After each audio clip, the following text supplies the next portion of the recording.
1,4 miliar rakyat China telah lenyap. Kiamat dimulai. Desa dan kota-kota yang terbengkalai ditemukan di seluruh China. Dari perkotaan hingga pedesaan, semuanya kosong, lebih sepi daripada saat lockdown pandemi. Rasanya seperti saya adalah orang terakhir yang tersisa di dunia. Seluruh kota ini memiliki segalanya. Rumah sakit, sekolah, bank, kantor polisi, bahkan toko Oppo. Tapi semuanya terbengkalai, saudara-saudara. Baru-baru ini, seorang pria menemukan kota yang terbengkalai di Guho tanpa ada orang di sekitarnya kecuali dirinya. Rasanya seperti akhir dunia. Setelah menonton videonya, penonton terkejut dan bertanya-tanya, kemana perginya semua orang? Mungkinkah ini terkait dengan rencana Partai Komunis China untuk menggabungkan desa dan kota? Atau apakah penduduknya musnah oleh pandemi? Blogger lain berbagi, ini adalah desa terbengkalai terbesar di wilayah Khosan. Dulu rumah bagi lebih dari 600 keluarga, tetapi suatu malam semua orang tiba-tiba pergi. Apa yang dulunya merupakan desa yang ramai dan makmur kini hanya menyisakan rumah-rumah kosong dan jalan-jalan yang sepi. Menurut data terbaru dari Biro Statistik Nasional, populasi China menurun sebesar 1,39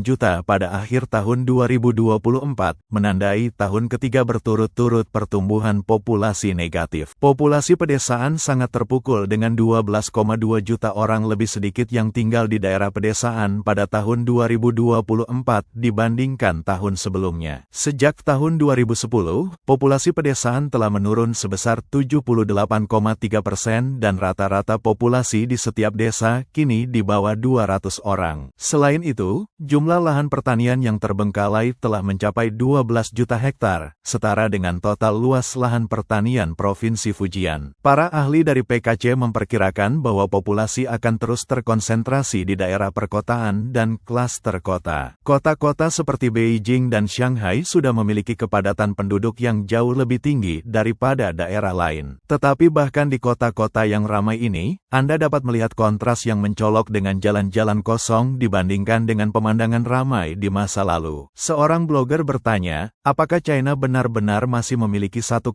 miliar orang? Ketika populasi 1,2 miliar, semuanya terasa begitu hidup, entah itu jalanan, pusat perbelanjaan, atau bahkan desa. Tapi sekarang, jalanan kosong, dan desa-desa hanya menyisakan beberapa penduduk lanjut usia. Seorang warga mengeluh, saya tidak tahu apakah Anda menyadarinya, tetapi jalanan di Beijing kosong. Pusat perbelanjaan kosong. Jalanan kosong. Di mana-mana kosong. Bisakah ada yang menjelaskan ini? Jalanan di Shanghai sangat kosong. Jujur, ketika saya datang ke Shanghai 10 tahun yang lalu, kami harus menunggu untuk menyeberang jalan. Sekarang sepi. Lihat saja Bandara Puong. 10 tahun yang lalu, jumlah orang jauh lebih tinggi dari sekarang. Kemana perginya semua orang? Orang-orang di seluruh China telah mengunggah video daring yang mengatakan bahwa kota-kota tempat mereka tinggal tidak lagi sama. Jalan-jalan yang dulunya ramai kini sepi, area komersial yang dulunya ramai menghilang, dan bahkan tempat-tempat tersibuk seperti pusat perbelanjaan, kereta bawah tanah, stasiun kereta api, dan bus hampir kosong. Penurunan populasi China yang terlihat tampaknya bertentangan dengan angka resmi, membuat banyak orang bertanya-tanya apakah itu terkait dengan pandemi. Beberapa orang curiga bahwa sejumlah besar kematian selama pandemi disembunyikan oleh pihak berwenang. Teori ini sering didukung oleh bukti tidak langsung seperti berkurangnya konsumsi garam, permintaan makanan yang lebih rendah, atau data pemakaman. Seorang warga menggunakan model iGrow 3 yang dikembangkan oleh Elon Musk menganalisis penurunan populasi China dari tahun 2020 hingga 2023 memperkirakan bahwa negara itu kehilangan 150 juta hingga 200 juta orang selama periode ini berdasarkan konsumsi dan faktor lainnya. Selanjutnya, sebuah lembaga penelitian Jepang menyarankan bahwa berdasarkan konsumsi garam China, populasi negara itu mungkin antara 800 juta dan 900 juta orang. Di YouTube, seorang vlogger China bernama Jung Taigong membagikan bocoran yang mengklaim bahwa menurut data dari Kementerian Keamanan Publik China, hanya sekitar 776 juta orang di China yang memiliki kartu identitas resmi. Vlogger tersebut berpendapat bahwa data ini harus dapat diandalkan karena kementerian mengeluarkan kartu identitas dan setelah data masuk ke sistem mereka, mudah untuk melacak jumlah kartu yang dikeluarkan. Kartu Identitas Nasional China diwajibkan untuk semua warga negara di atas usia 16 tahun. Jadi secara teoritis, populasi orang di atas 16 tahun di China adalah sekitar 776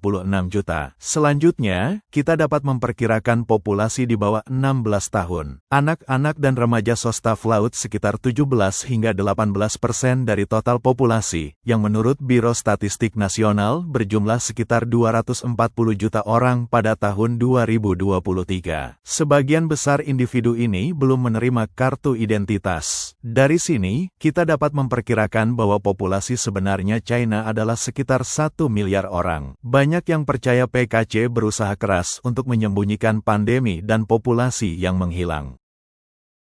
Asumsi umum adalah bahwa PKC takut jumlah kematian massal dari pandemi COVID-19 dapat menyebabkan pemberontakan publik dan kerusuhan sosial. Jadi mereka menekan kebenaran untuk mempertahankan kekuasaan mereka. Mantan jurnalis TV Zhu Jiaming menyatakan bahwa krisis saat ini di China mungkin bahkan lebih parah dari yang bisa dibayangkan siapapun. Zhu mengatakan bahwa setelah pandemi, negara-negara lain melihat ekonomi mereka pulih. Tetapi di China, setelah lockdown berakhir pada akhir tahun 2022, tidak ada pemulihan. Sebaliknya, ekonomi terus menurun.